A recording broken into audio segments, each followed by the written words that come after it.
Hey there guys, alright, today we are back with another Kings and Generals video, this time the Battle of Yarmouk, 636, early Muslim invasion documentary by Kings and Generals.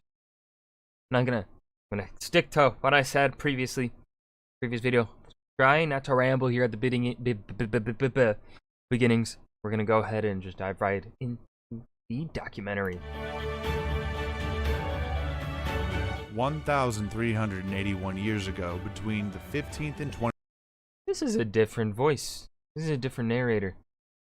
Who is this man?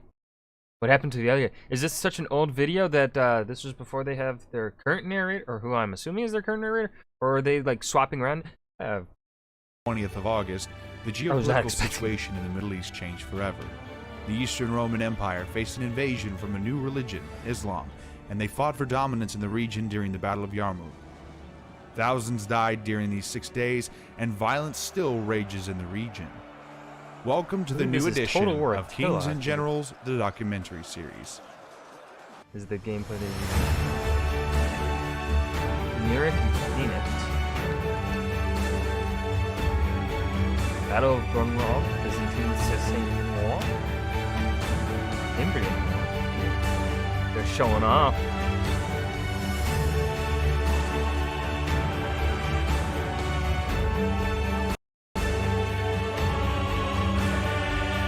I like the music they've got rolling.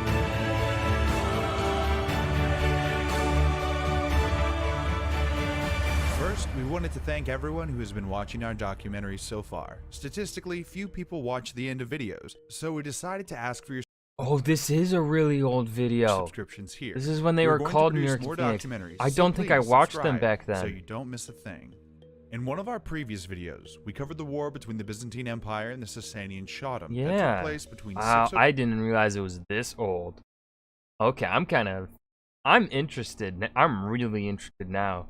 Just kind of see just like what they were like when they started. And 628.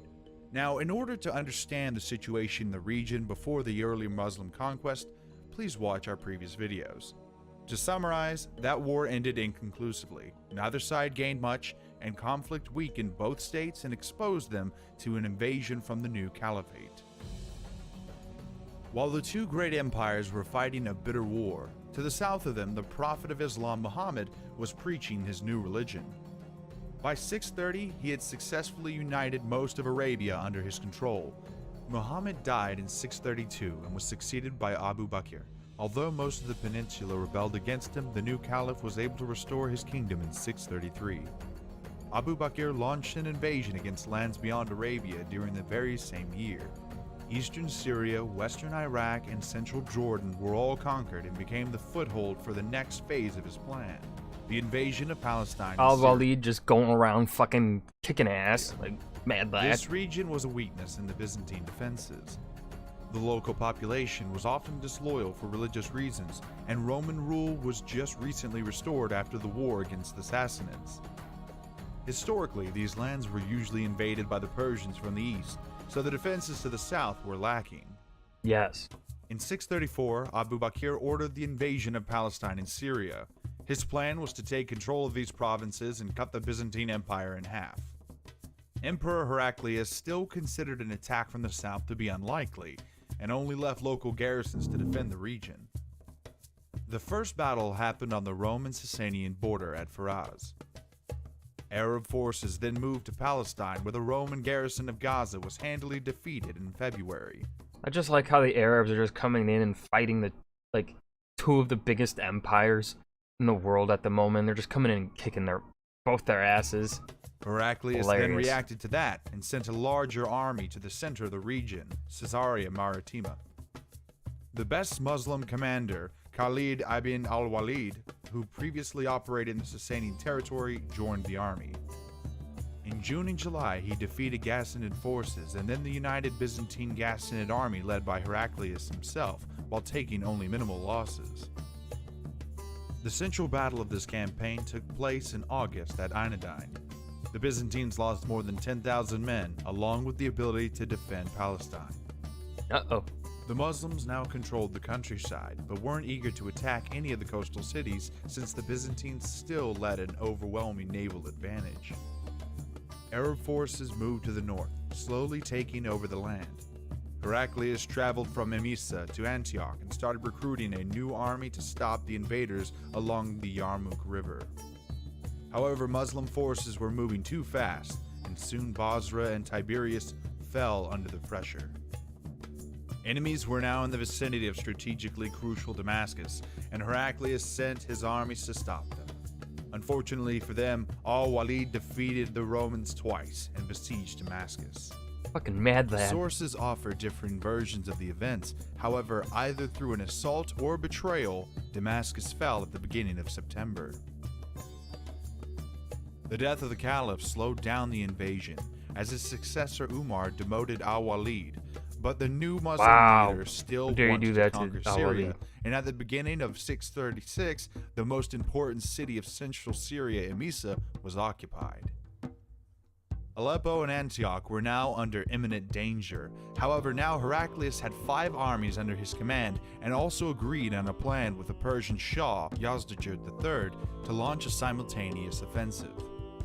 For the first time, Byzantine forces dominated the Muslims numerically, and although the Sasanians failed to start their attack, Heraclius decided not to wait. His plan was to either fight 4 Arab armies separately or at least push them back. Despite the fact that Al-Walid was not the commander anymore, he was still respected, and this new general took his advice to abandon Emesa and Damascus. Okay. Initially, Muslim forces decided to defend on the Yarmouk River, but they were forced to withdraw to the plains beyond it. The Byzantines and Arabs held their positions for almost 3 months. There were attempts to negotiate a ceasefire, but they broke down. And finally, both armies engaged on the 15th of August. The number of troops is still contested by historians, but it seems that the Byzantines outnumbered their foes 2 to 1. However, some estimations are too fantastic. There are claims that the Romans had 400,000 men, which seems extremely unlikely, as in the previous war against the Sassanids, Heraclius was only able to muster around 40,000.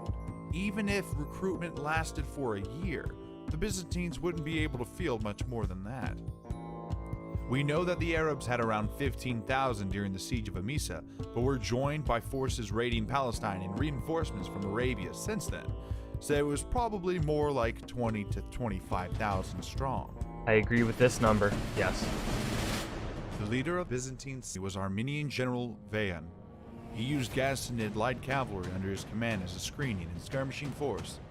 Armenian infantry was in the center, flanked by mercenary foot soldiers to the left and Greek infantry to the right. Infantry was a mix of skirmishers and melee warriors. Each of these groups were backed by cavalry lines, consisting mostly of cataphracts. The commander-in-chief of the Muslim army was Abu Ubaidah, but he allowed Al-Walid to lead during the battle. Al-Walid divided his infantry into 4 groups, with 3 cavalry squadrons behind them and a bigger cavalry group in reserve.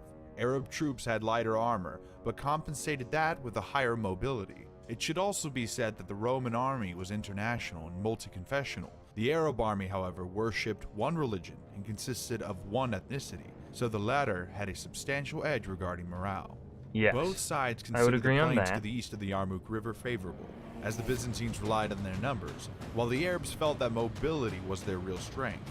On the first day, the elite warriors on both sides dueled each other, and it is said that the Muslims won most of the battles and killed many rival officers.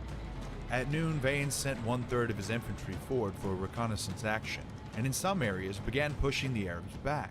But most of the army was ordered to not attack at all, so this initial success did not last long. Eventually, Why wouldn't you push your success? Rome! Come on! Returned to their original positions. Day 2. During the Muslims' morning prayer at the dawn of the next day, the Byzantines attacked.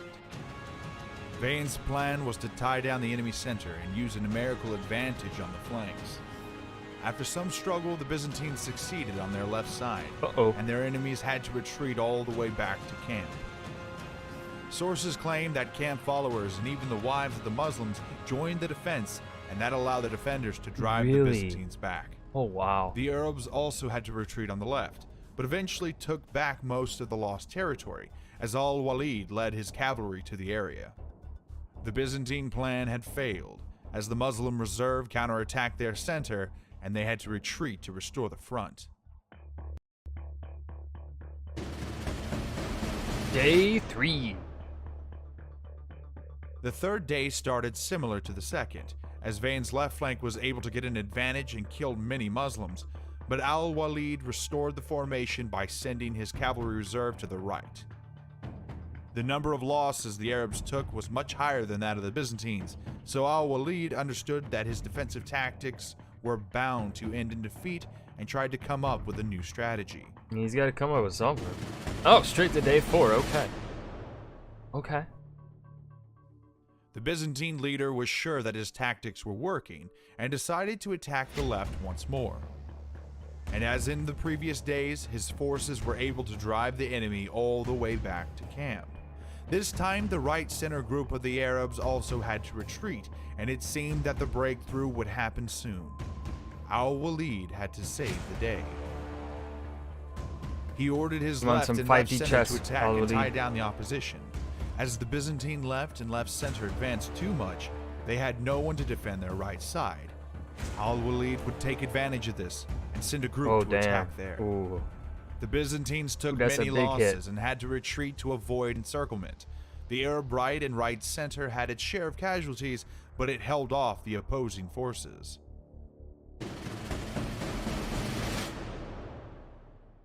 Vane decided to ask for a ceasefire on the 5th day, but his counterpart empathetically declined, as he was sure that his army was on the verge of victory. Instead, al-Walid sent a cavalry squadron to secure the closest bridge, and now the Byzantines had no way to retreat. Oh shit. He concentrated his remaining cavalry on the right flank. Okay. On the 6th and the last day of the battle, the Muslims were ordered forward. When the infantry engaged, al-Walid attacked the enemy cavalry and infantry from the flank and rear. The Byzantines still had an advantage in cavalry, but while theirs were spread throughout the front, encircled? The enemy riders were concentrated. Vane's cavalry was crushed. The Muslim right succeeded in their battle against the Byzantine left, as the latter were attacked by the cavalry from the rear. Soon these troops attacked the Byzantine center, and that was the end of the battle. As the closest bridge was now under Arab control, many Byzantines among them, Vane was killed during the retreat, and there were more than 25,000 casualties. The Muslims continued their invasion.